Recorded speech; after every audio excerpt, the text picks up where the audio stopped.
Hello friends, नमस्कार।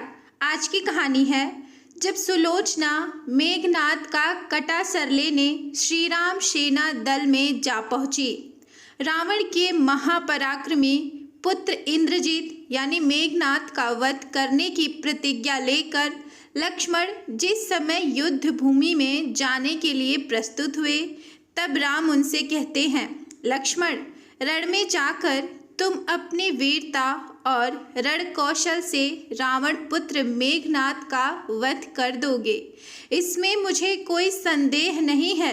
परंतु एक बात का विशेष ध्यान रखना कि मेघनाद का मस्तक भूमि पर किसी भी प्रकार से न गिरे, क्योंकि मेघनाद एक नारी व्रत का पालक है और उसकी पत्नी परम पतिव्रता है।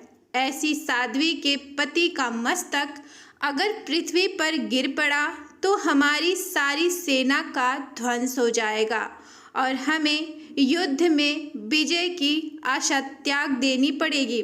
लक्ष्मण अपनी सेना लेकर चल पड़े। समर भूमि में उन्होंने वैसा ही किया।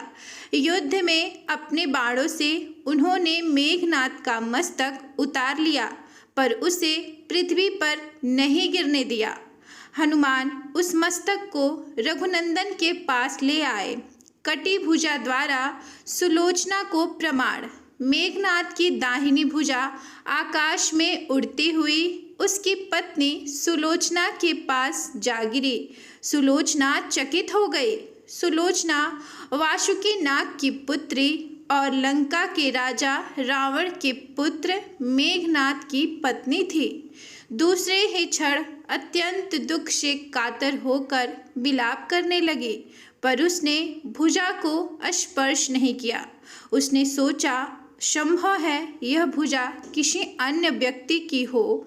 ऐसी दशा में पर पुरुष के स्पर्श का दोष मुझे लगेगा।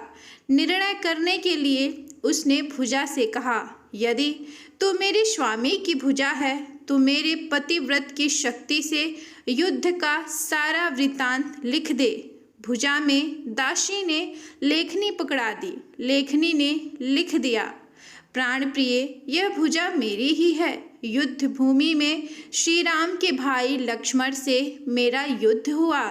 लक्ष्मण ने कई वर्षों से पत्नी, अन्न और निद्रा छोड़ रखी है।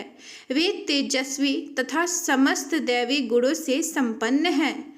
संग्राम में उनके साथ मेरी एक नहीं चली। अंत में उन्हीं के बाणों से विद्ध होने से मेरा प्राणांत हो गया। मेरा शीश श्री राम के पास है। सुलोचना की रावण से प्रार्थना। पति की भुजा लिखित पंक्तियां पढ़ते ही सुलोचना व्याकुल हो गई। पुत्र वधू के विलाप को सुनकर लंकापति रावण ने आकर कहा, शोक न कर पुत्री, प्रातः होते ही सहस्त्रों मस्तक मेरे बाणों से कट कट कर पृथ्वी पर लौट जाएंगे। मैं रक्त की नदियां बहा दूंगा। करुण चित्कार करती हुई सुलोचना बोली, पर इससे मेरा क्या लाभ होगा पिताजी? सहस्त्रों नहीं, करोड़ों शीश भी मेरे स्वामी के शीश के अभाव की पूर्ति नहीं कर सकेंगे। सुलोचना ने निश्चय किया कि मुझे अब सती हो जाना चाहिए, किंतु पति का शव तो राम दल में पड़ा हुआ था। फिर वह कैसे सती होती? जब अपने ससुर रावण से उसने अपना अभिप्राय कहकर अपने पति का शव मंगवाने के लिए कहा, तब रावण ने उत्तर दिया, देवी, तुम स्वयं ही राम दल में जाकर अपने पति का शव प्राप्त करो। जिस समाज में बाल ब्रह्मचारी हनुमान, परम जितेंद्रिय लक्ष्मण तथा एक पत्नी व्रत भगवान श्री राम विद्यमान है, उस समाज में तुम्हें जाने से डरना नहीं चाहिए। मुझे विश्वास है कि इन स्तुत्य महापुरुषों के द्वारा तुम निराश नहीं लौटाई जाओगी। पति के शीश की प्राप्ति। सुलोचना के आने का समाचार सुनते ही श्री राम खड़े हो गए और स्वयं चलकर सुलोचना के पास आए और बोले, देवी, तुम्हारे पति विश्व के अनंत्यम योद्धा और पराक्रमी थे। उनमें बहुत से सद्गुण थे, किंतु विधि का लिखा कौन बदल सकता है। आज तुम्हें इस तरह देखकर मेरे मन में पीड़ा हो रही है। सुलोचना भगवान की स्तुति करने लगी। श्री राम ने उसे बीच में ही टोकते हुए कहा, देवी, मुझे लज्जित न करो। पतिव्रता की महिमा अपार है, उसकी शक्ति की तुलना नहीं है। मैं जानता हूँ कि तुम परम सती हो। तुम्हारे सतीत्व से तो विश्व भी थरथराता है। अपने स्वयं यहाँ आने का कारण बताओ कि मैं तुम्हारी किस प्रकार सहायता कर सकता हूँ। सुलोचना ने अश्रुपूरित नयनों से प्रभु की ओर देखा और बोली, राघवेंद्र, मैं सती होने के लिए, अपने पति का मस्तक लेने के लिए यहाँ पर आई हूँ। श्री राम ने शीघ्र ही सम्मान मेघनाद का शीश मंगवाया और सुलोचना को दे दिया। पति का छिन्न शीश देखते ही सुलोचना का हृदय अत्यधिक द्रवित हो गया। उसकी आंखें बड़े जोरों से बरसने लगी। रोते रोते उसने पास खड़े लक्ष्मण की ओर देखा और कहा, सुमित्रा नंदन, तुम भूल कर भी गर्व मत करना कि मेघनाद का वध मैंने किया है।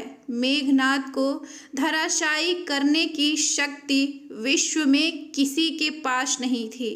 यह तो पतिव्रता नारियों का भाग्य था कि आपकी पत्नी भी पतिव्रता हैं और मैं भी पति चरणों में अनुरक्ति रखने वाली हूँ, उनकी अनन्य उपासिका हूँ। पर मेरे पति देव पतिव्रता नारी का उपहरण करने वाले पिता का अन्न खाते थे और उन्हीं के लिए युद्ध में उतरे थे। इसी से मेरे जीवन धन परलोक सिधारे। सुग्रीव की जिज्ञासा सभी योद्धा सुलोचना को राम शिविर में देखकर चकित थे। वे यह नहीं समझ पा रहे थे कि सुलोचना को यह कैसे पता चला कि उसके पति का शीश भगवान राम के पास है। जिज्ञासा शांत करने के लिए सुग्रीव ने पूछ ही लिया कि यह बात उन्हें कैसे ज्ञात हुई कि मेघनाद का शीश श्री राम के शिविर में है। सुलोचना ने स्पष्टता से बता दिया, मेरे पति की भुजा युद्ध भूमि से उड़ती हुई मेरे पास चली गई थी। उसी ने लिखकर मुझे बता दिया। व्यंग भरे शब्दों में सुग्रीव बोल उठे, निष्प्राण भुजा यदि लिख सकती है, फिर तो यह कटा हुआ सिर भी हंस सकता है। श्री राम ने कहा, व्यर्थ बातें मत करो मित्र। पतिव्रता के महात्म्य को तुम नहीं जानते। यदि वह चाहे तो यह कटा हुआ सिर भी हंस सकता है। महान पतिव्रता स्त्री श्री राम की मुखकृति देखकर सुलोचना उनके भाव को समझ गई। उसने कहा, यदि मैं मन, वचन और कर्म से पति को देवता मानती हूँ तो मेरे पति का यह निर्जीव मस्तक ही उठे। सुलोचना की बात पूरी भी नहीं हुई थी कि कटा हुआ मस्तक जोरों से हंसने लगा। यह देखकर सभी दंग रह गए। सभी ने पतिव्रता सुलोचना को प्रणाम किया। सभी पतिव्रता की महिमा से परिचित हो गए थे। चलते समय सुलोचना ने श्री राम से प्रार्थना की, भगवान, आज मेरे पति की अंत्येष्टि क्रिया है और मैं उनकी सहचरी उनसे मिलने जा रही हूँ, अतः आज युद्ध बंद रहे। श्री राम ने सुलोचना की प्रार्थना स्वीकार कर ली। सुलोचना पति का सिर लेकर वापस लंका आ गई। लंका में समुद्र के तट पर एक चंदन की चिता तैयार करवाई गई। पति का शीश गोद में लेकर सुलोचना चिता पर बैठी और धधकती हुई अग्नि में कुछ ही क्षणों में सती हो गई। तो ये कहानी यहीं समाप्त होती है। आशा करती हूँ कि आपको पसंद आई होगी। पसंद आई है तो वीडियो को लाइक, शेयर और सब्सक्राइब जरूर करें। धन्यवाद।